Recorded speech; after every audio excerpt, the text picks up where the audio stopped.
Have you ever experienced a moment when anguish seemed to consume every part of you, and the world around you offered no escape?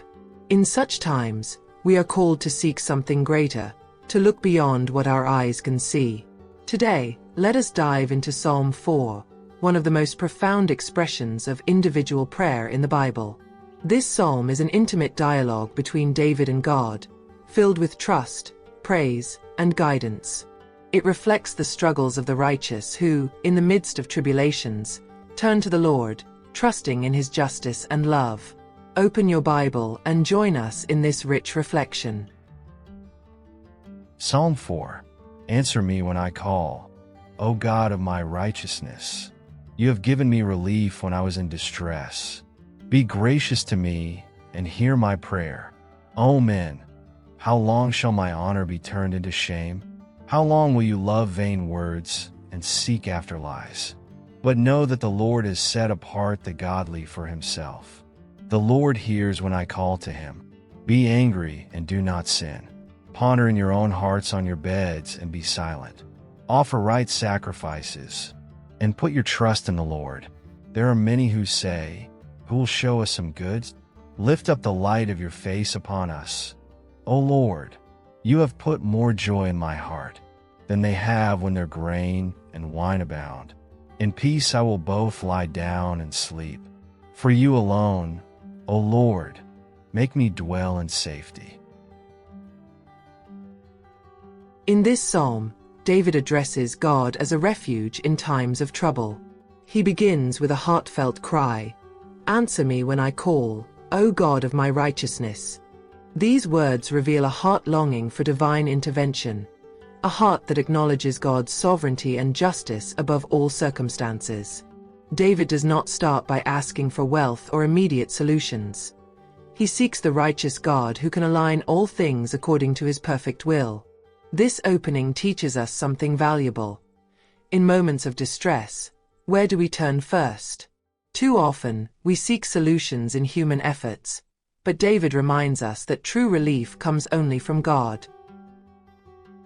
David continues, You have given me relief when I was in distress. Be gracious to me and hear my prayer. Here, he acknowledges what God has already done. He recalls moments when God delivered him from pressure and tribulation. This reflection strengthens his faith and reminds us of the importance of remembering God's past actions in our lives. How often do we forget the deliverances we've experienced, and instead let the present overwhelm us? This verse is a powerful reminder. God is unchanging, and the same God who acted before can act again.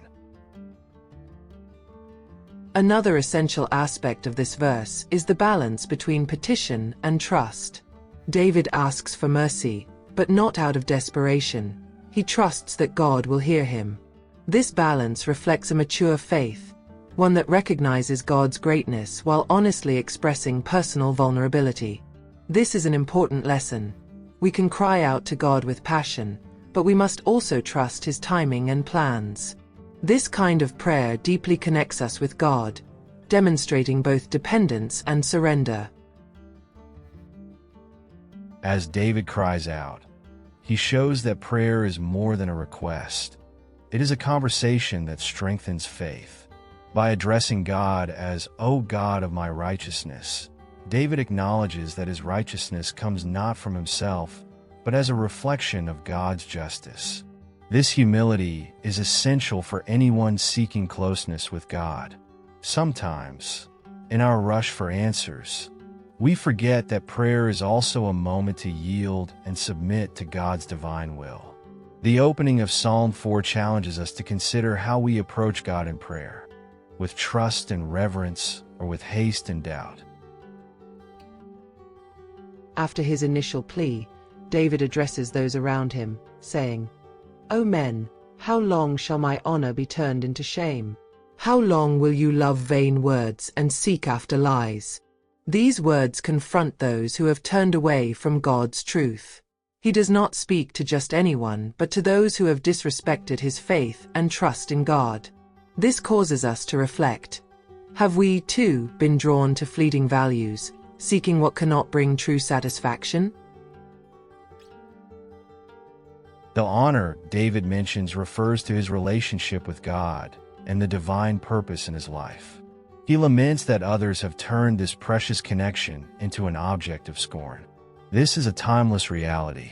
How often today are Christian values and faith ridiculed in favor of temporary ideologies? What David experienced is something many face: the pressure of a world that frequently devalues eternal truths in favor of the transient. David also warns against loving vanity and pursuing lies.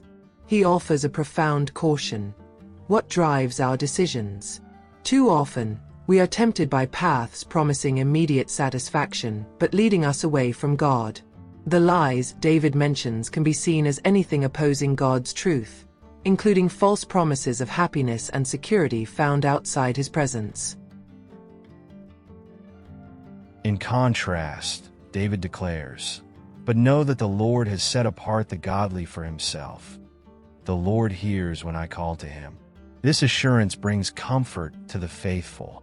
God recognizes his own and does not abandon them. This confidence serves as an antidote to external voices that seek to mislead. It reminds us that even when we face opposition or rejection, God listens to our prayers and protects us. This section of the psalm invites us to reflect. Are we living to please God or seeking the approval of others? Are we investing in eternal values or being swept away by the fleeting?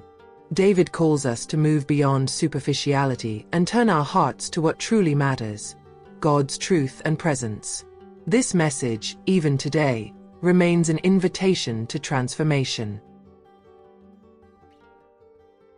And you? Have you ever wondered how to find peace amidst chaos? David offers a path. Pause, reflect, and trust. He advises, "Be angry and do not sin. Ponder in your own hearts on your beds and be silent." It is an invitation to silence and introspection, moments in which we can hear God's voice within. In the closing of the psalm, David confidently declares, "In peace I will both lie down and sleep. For you alone, O Lord, make me dwell in safety."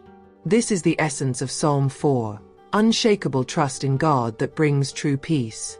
Even in adversity, David teaches us that we can rest because the security we seek is found not in the world but in God. Psalm 4 is more than a prayer. It is an invitation to transform our relationship with God. May we learn from David to trust completely in the Lord, finding peace and security that no storm can disturb. If this video spoke to your heart, like, share, and subscribe to the channel for more reflections that strengthen the soul. Leave a comment sharing how you find peace in God. And remember, amidst the busyness of life, true security is found in the Lord.